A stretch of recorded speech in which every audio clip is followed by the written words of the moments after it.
Bahar bayramında ay təzələndi. Bulutlar çəkildi göyün üzündən, açdı bu bəndini, ay təzələndi. Bir gözəl üzünə tökdü telini, gəlib gətirdilər bəyin gülünü. Yengələr araya aldı gəlini, məclis açdı, toy təzələndi.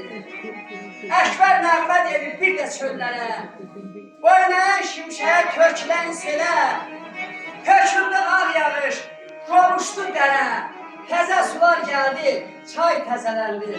Allah həmişə ruhumuzu təzələsin, subayları toyunu qismət eləsin, gözəl günlərdə görüşək. Gözlərim gəldi yenə, hər başına dolan